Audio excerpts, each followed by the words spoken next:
Sveicināti! Šodien parunāsim par līnijām un par to, kā viņas var apstrādāt. Izveidosim lūk šādu kompasu. Lai pārkopētu šīs līnijas uz citu lapu, mums viņas vajag izdalīt. Ja mēs gribam pārkopēt ar visu artboardu, mums ir jāiet artboard sadaļā iekšā, un tad mēs Ctrl+C ņemam visu šo te lapu.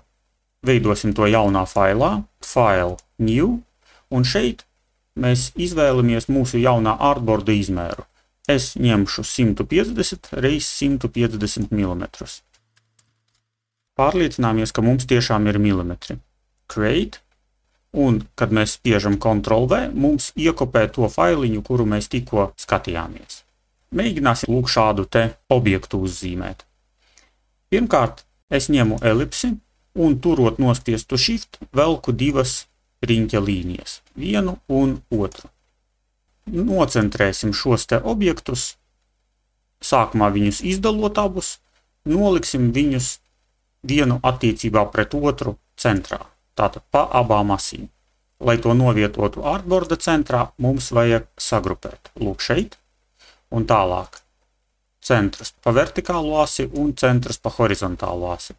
Tagad atgrupējam.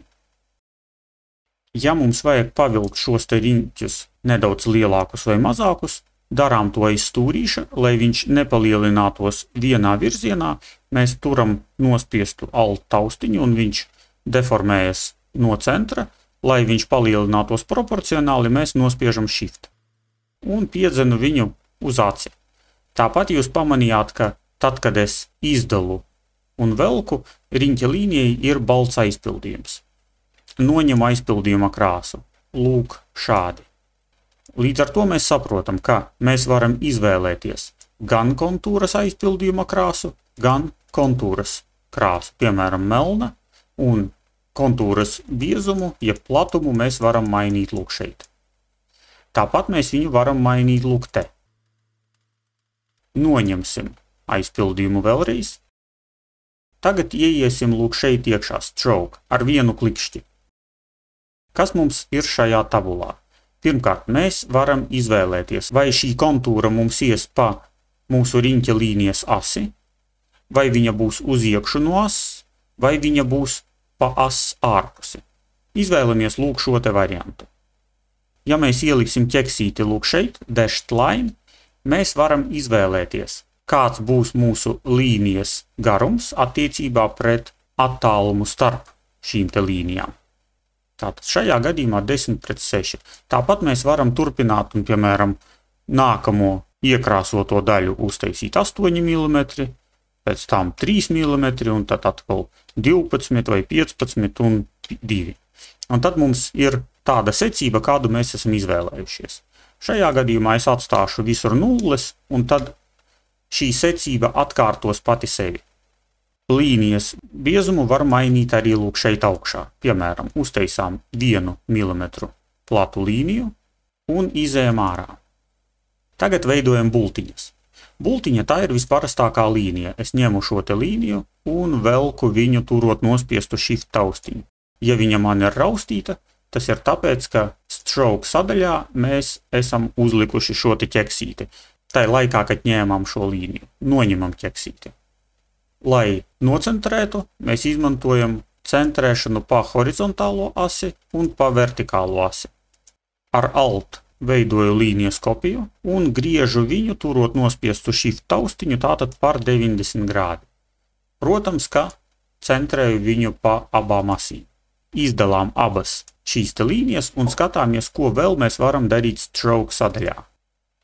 Ja mums ir izdalīta līnija, tad mums apakšā ir iespēja pielikt viņai bultiņu. Jebkādu no visa saraksta, un viņu šeit ir daudz, varam uztaisīt aplīti, varam uztaisīt cimdiņu, bet taisīsim klasiski, tātad pašā augšā paņemšu lūk šo te arrow 3. Priekša un aizmugure. Ziemeļi, dienvidi, rietumi, austrumi, un starpā uztaisīsim ziemeļaustrumus, dienvidaustrumus. Man ir izdalītas abas bultiņas, ar Alt es viņas kopēju, pagriežu par 45 grādi un nedaudz samazinu turot nospiestu Shift. Sagrupēju un nocentrēju pa abām asīm. Šīs te bultiņas gribētos mazākas nedaudz. Lai to izdarītu, mēs mainām līnijas biezumu uz, piemēram, 0,5 un automātiski mainās arī bultiņu izmērs. Ja mēs vēlamies, lai bultiņas paliek tādas pašas, mēs to varam mainīt lūk šeit. Arrowhead scale, teiksim, atstājam 200 reiz 200, un tad mums bultiņu izmērs būs tieši tāds pats kā šīm bultiņām.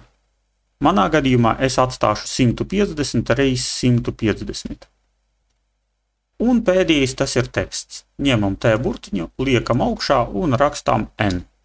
Pavelkam aiz stūrīša vizuāli tik lielu, cik mēs gribam, un tālāk nocentrējam lapas vidū.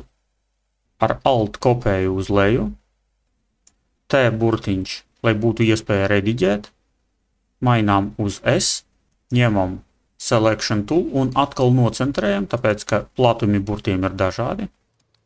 Kopējam uz šeieni, T burtiņš šeit būs West, nolieku ar klaviatūru pareizajā vietā un kopēju pa labi.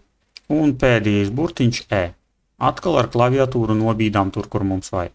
Tagad lūk šie te virzieni. North, East. Kopēju uz centru, griežu ar nospiestu Shift par 45 grādi un pielieku E burtiņu klāt. Un nedaudz samazinu, jo viņi nav tik nozīmīgi kā galvenie virzieni. Pievelkam klāt un ar klaviatūras palīdzību noliekam apmēram vidū. Kopējam uz leju, griežam par 90 grādi, mainām N uz S un atkal strādājam ar bultiņām. Un tāpat pārējos virzienus.